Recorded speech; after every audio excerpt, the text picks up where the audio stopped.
Bendiciones, mis hermanos. Qué alegría, qué bendición estar otra vez compartiendo con ustedes la palabra de Dios. Escuche la lectura de la Biblia en la primera carta del apóstol Pedro, capítulo 2, versículo 9. Dice así palabra del Señor: mas vosotros sois linaje escogido, real sacerdocio, nación santa, pueblo adquirido por Dios, para que anunciéis las virtudes de aquel que os llamó de las tinieblas a su luz admirable. Mi hermano, mi hermana, tenemos la gran dicha de ser parte de la familia de Dios. Esto nos debe de llenar de entusiasmo y ser parte de una realeza sacerdotal al servicio del Rey. Esto, mi hermano, nos hace ser reconocidos como el pueblo santo de Dios. ¡Qué satisfacción! Y todo porque Dios así lo ha querido. Dice el apóstol Pablo a la iglesia de los Efesios que Él nos escogió desde la fundación del mundo para que fuésemos santos y sin mancha delante de Él. ¡Qué interesante! Fuimos escogidos por la sabiduría de Dios. Él ya sabía todas nuestras capacidades desde antes de que naciésemos. Desde antes de nacer físicamente, Dios ya conocía todas nuestras cualidades y nuestras capacidades. Él ya sabía de todo lo que somos capaces de hacer en la vida del reino de Dios aquí en la tierra. Porque Él nos escogió desde la fundación del mundo. Mire, no escogió a los magnates del mundo, porque para ellos sería muy difícil obedecerlo. Para ellos sería complicado permanecer en la palabra del Señor y obedecer sus mandamientos. Nos escogió a nosotros y nos hizo suyos, un pueblo adquirido por Dios. Muchos se sorprenderán con mucha razón, porque en la mente humana no cabe la idea de que Dios escoja a gente común. Pudiera considerarse por muchos hasta insignificante a simple vista. Pero veamos hoy esta grandeza de la palabra de Dios que nos declara hoy que somos su familia, que somos sus sacerdotes y que somos su pueblo. ¿Sabe usted, mi hermano, que Dios ha querido que ustedes y yo seamos su familia? Dice el apóstol Pedro: vosotros sois linaje escogido. No cualquier familia entonces, sino una familia escogida por Dios.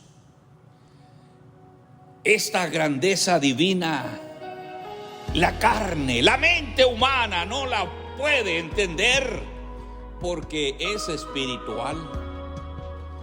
Podemos entender con claridad en qué consiste nuestra familia física, quienes integramos nuestra familia física.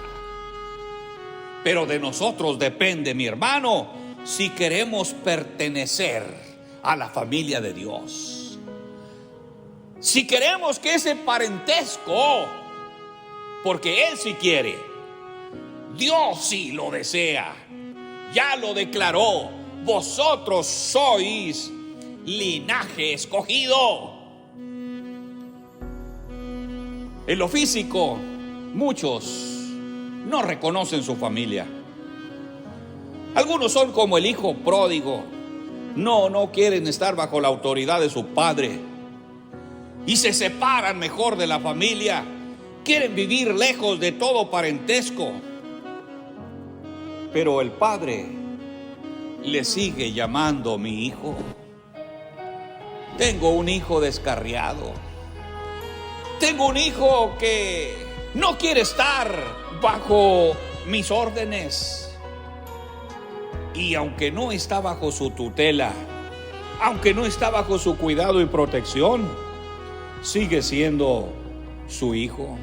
Aunque viva una relación familiar de lejanía. En lo espiritual, a muchos creyentes les cuesta entender esta relación de familia de Dios. ¿Quién es la familia de Dios? El Señor lo dice y lo expresa así en el Evangelio de San Mateo. El Evangelio relata que en cierta ocasión estaban la madre y los hermanos de Jesús y querían hablar con él. Y mientras él hablaba a la gente, alguien se le acerca a Jesús y le dice: tu madre y tus hermanos están fuera y quieren hablar contigo. Jesús le respondió y le dijo: ¿quién es mi madre y quiénes son mis hermanos? Y extendiendo su mano hacia los discípulos, le dijo: he aquí mi familia. He aquí mi madre y mis hermanos. Aquí está mi familia. Luego aclara y dice: porque todo aquel que hace la voluntad de mi Padre que está en los cielos, este es mi hermano y mi hermana y mi madre. Estos son mi familia. Resulta complicado para la mente humana entender el lenguaje espiritual. Y Jesús lo dijo: las palabras que yo os he hablado son espíritu y son vida.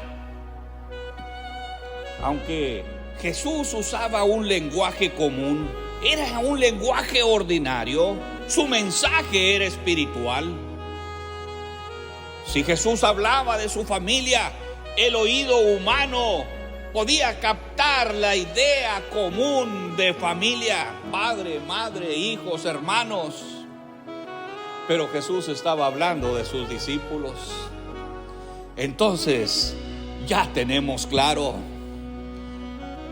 Cuando el apóstol Pedro dice hoy a nosotros: mas vosotros sois linaje escogido, nos está diciendo que Dios nos escogió para ser su familia. Y Jesús lo aclara diciendo que su familia somos nosotros, si somos discípulos de Él. Esto es la relación que muchos no ambicionan tener, porque el discipulado de Jesús no es atrayente. Hoy, como hace 20 siglos, el discípulo del Señor debe vivir en obediencia a sus mandamientos, debe vivir haciendo su voluntad, debe permanecer en su palabra. Y esto no es el atractivo del creyente hoy. Para evadir ese evangelio del Señor Jesucristo, se han tenido que ofrecer otros evangelios que son atractivos. Se ha cambiado el evangelio de Jesucristo. Un evangelio de compromiso del Señor se ha cambiado por un evangelio donde se dice: no importa lo que el Señor diga, tú solamente hazte a la idea de que eres hijo de Dios, de que eres miembro de la familia de Dios, aunque esto solo sea una promoción humana. Y así muchos prefieren creer a la promoción humana y mantenerse así hasta el fin de su existencia, pensando que después de que esta existencia termine, ya no sucederá nada. Pero la Biblia declara otra cosa. En aquel día yo les declararé: nunca os conocí. Mi hermano, es grandioso el que Dios nos haya elegido ser su familia, ser su sacerdocio, ser sacerdotes del Dios Altísimo. No cualquier sacerdocio, sino sacerdotes al servicio del Rey. En el mundo hay muchos sacerdotes y es un sacerdocio que forman las agrupaciones religiosas y son nombrados por los hombres. Pero en la familia de Dios hay un sacerdocio real, formado por hombres y mujeres escogidos por Dios para estar a las órdenes del sumo sacerdote, el Señor Jesucristo, el Rey de Reyes, el Señor de Señores. El sacerdocio ha desempeñado una función muy importante en el pueblo de Dios desde los tiempos antiguos. A Moisés, Dios le dijo en el Sinaí que le dijera al pueblo de Israel: ahora pues, si diereis oído a mi voz y guardareis mi pacto, vosotros seréis mi especial tesoro sobre todos los pueblos, porque mía es toda la tierra. Y vosotros me seréis un reino de sacerdotes y gente santa. San Juan dice a las iglesias de Asia en el Apocalipsis que Cristo Jesús nos hizo reyes y sacerdotes para Dios su Padre.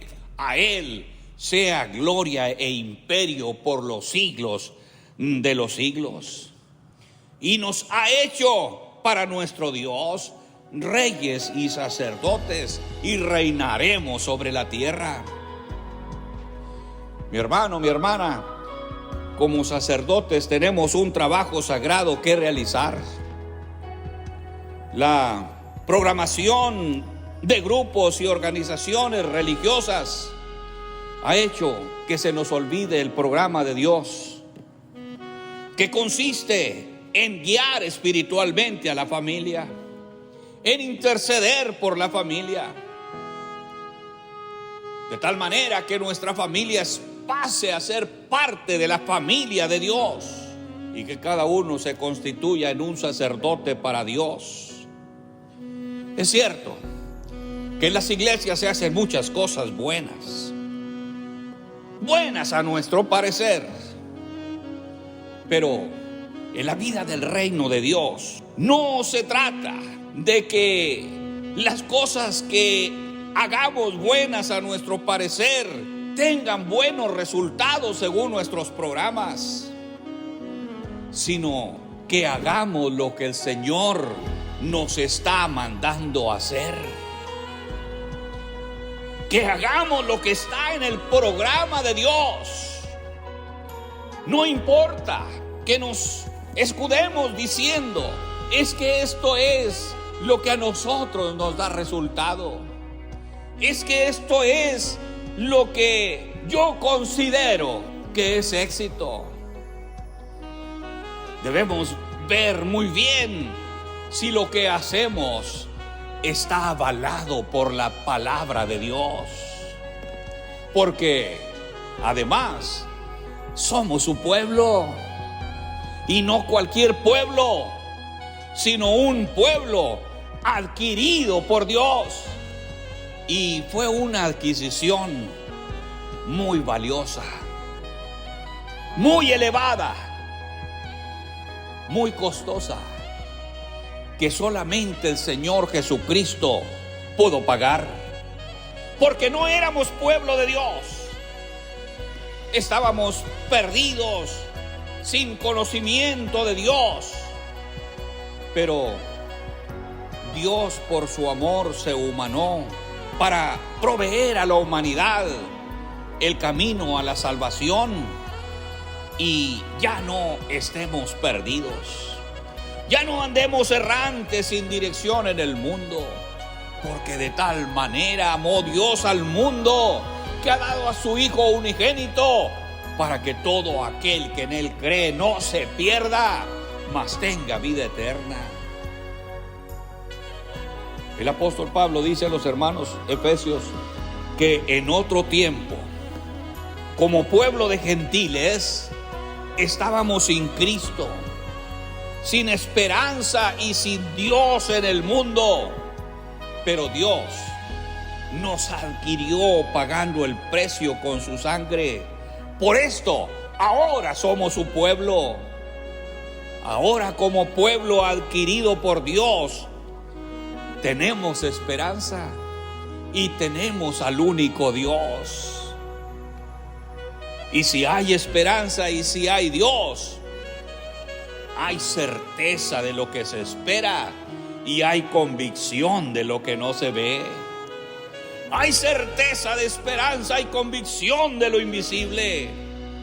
Esto es, que vivimos en fe, que somos del agrado del Señor, porque Dios es espíritu y es invisible a nuestra vista humana. Sin embargo, tenemos seguridad de su grandeza, tenemos seguridad de su presencia, tenemos seguridad de su amor.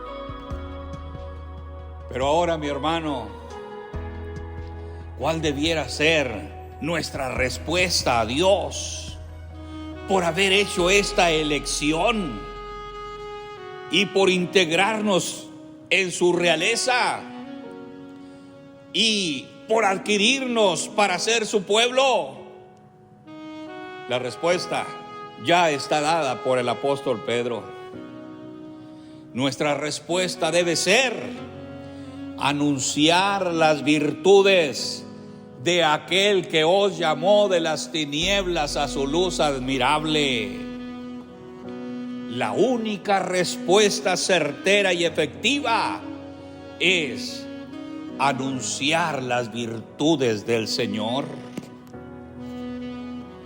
Pero para anunciar las virtudes del Señor hay que conocerlas y hay que vivirlas. Porque las virtudes resaltan en el Señor primero por su obediencia. Porque como dice el apóstol Pablo a los filipenses, fue obediente hasta la muerte. ¿Cómo anunciar su obediencia? Solamente viviendo en obediencia. No se puede anunciar la obediencia del Señor viviendo en desobediencia aquí en la tierra. Anunciar la virtud de su humildad, porque estando en condición de hombre se humilló a sí mismo. ¿Cómo poder anunciar la humildad del Señor, mi hermano, viviendo con arrogancia y grandeza humana? La única manera para vivir con grandeza divina es viviendo durante esta condición humana con humildad. ¿Cómo anunciar la virtud de la mansedumbre del Señor? Aprended de mí, que soy manso y humilde de corazón, y hallaréis descanso para vuestra alma. ¿Cómo anunciar la mansedumbre viviendo con tantos miedos durante esta existencia humana? Viviendo con tantas tensiones. ¿Cómo anunciar su compasión, su misericordia, su paciencia, su fidelidad, su pobreza? ¿Cómo anunciar sus virtudes sin vivir en ellas? Aquí está el problema de muchas iglesias hoy. Mencionamos la pobreza como una virtud.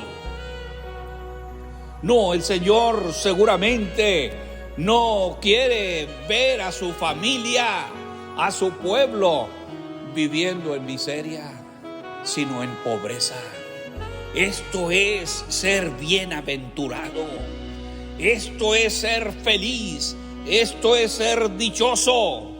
Porque las palabras del Señor es espíritu.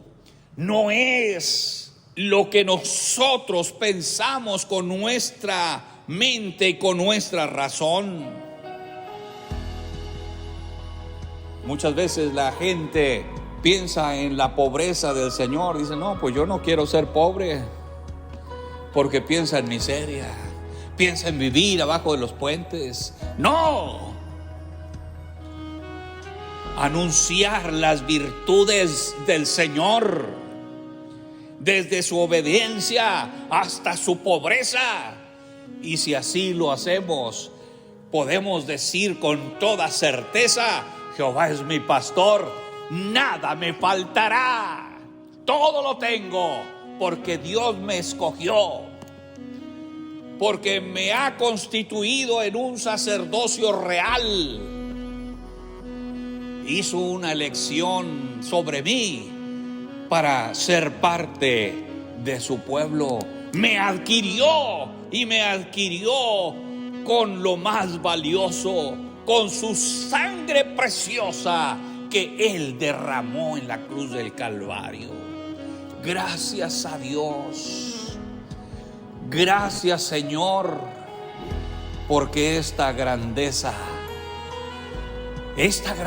es inigualable.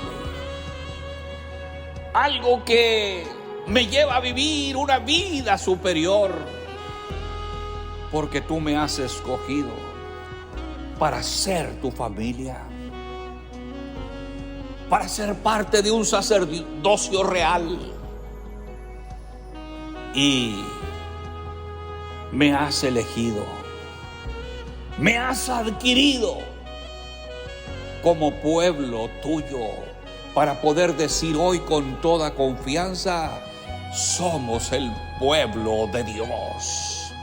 Somos un pueblo especial. Señor, esta grandeza la recibo en mi vida hoy. Sí, Señor.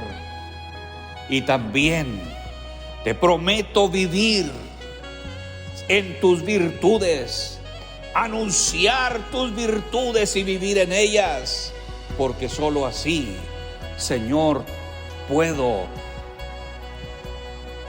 responder a tu llamado. Gracias, Señor, muchas gracias, bendito para siempre Jesús. Gracias a Dios, mis hermanos, gracias al Señor.